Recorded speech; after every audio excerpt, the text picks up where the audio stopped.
Bonjour Jessica. Bonjour René. Alors Jessica, d'où viens-tu et quel âge as-tu? J'ai 17 ans et je viens de Bruxelles, en Belgique. Je suis venue à Paris pour participer à la Coupe du monde des jeux vidéo. Je fais partie d'une bonne équipe. On s'entraîne depuis 1 an. Et maintenant, on est prêt à jouer contre des équipes au niveau international. J'espère qu'on va gagner. Est-ce que tu gagnes ta vie avec les jeux vidéo? Pas du tout. C'est avant tout un loisir, rien de plus. Je suis en terminale à Bruxelles et j'étudie les langues vivantes. Je prépare mon bac et mes études sont pour moi une priorité. Mais c'est vrai quand même que je passe pas mal de temps devant l'écran. Alors, parle-moi de ton équipe. On est 8 garçons et 2 filles de tous les âges et de toutes les régions de Belgique.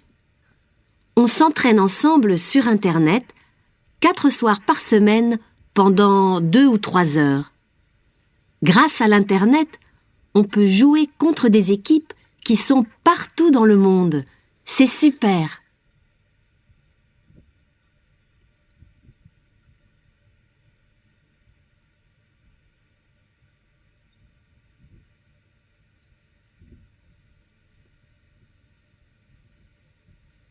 Et pourquoi toutes ces équipes viennent-elles de si loin pour cette Coupe du Monde? En tout cas, pas pour l'argent. Les gagnants ne reçoivent pas beaucoup. Pour moi, je vais enfin voir des copains que je me suis fait sur Internet. Avant cette compétition, on ne s'est jamais vraiment vu. C'est une autre sorte de contact. Et tes parents, Jessica, que pensent-ils de ta passion? Des fois, ils disent que je passe trop de temps enfermée dans ma chambre devant mon ordinateur. Mais pour le moment, mes notes scolaires sont bonnes et ils comprennent que j'ai besoin de me relaxer. Pour moi, le jeu vidéo, c'est un loisir. Et tu as d'autres loisirs? Bien sûr, je suis sportive et je fais de l'équitation. Et je sors souvent avec mes copains de classe. Ça fait longtemps que tu fais du jeu vidéo? Pas vraiment. Je joue depuis 4 ans et je veux continuer, mais ça dépend. De quoi? Des fois, il faut voyager pour participer à des compétitions et ça coûte cher. Il faut trouver des sponsors pour payer les frais des voyages. Mais pour les équipes féminines, c'est plus difficile que pour les garçons. À mon avis, ce n'est pas juste.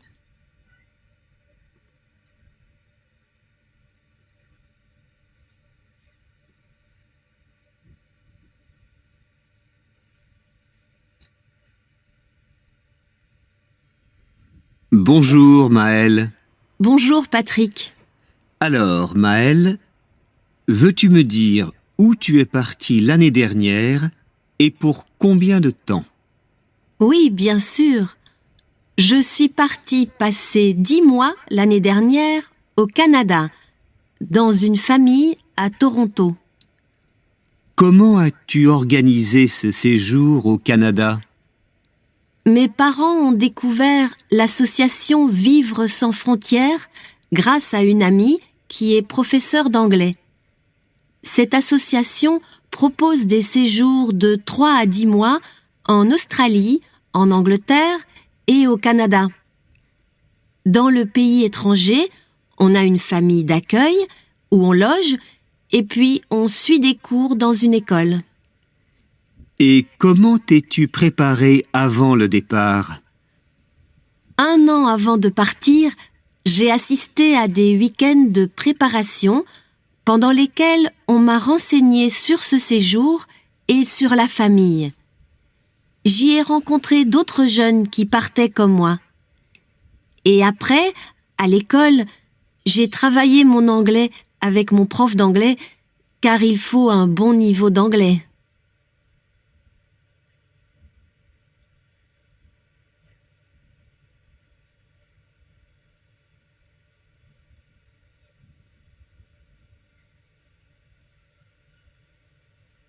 Et pourquoi as-tu choisi le Canada? Pour l'Australie, ça faisait trop loin. Et l'Angleterre, je connaissais déjà. En plus d'améliorer mon anglais, je voulais découvrir une autre culture. Je ne voulais pas vivre une expérience touristique. Je voulais vivre comme une Canadienne. Une nouvelle expérience, quoi. Et ça s'est bien passé? Y a-t-il eu des moments difficiles? Au début, bien sûr. Les premiers mois, j'étais un peu perdue. Ça a été vraiment dur. Pourquoi?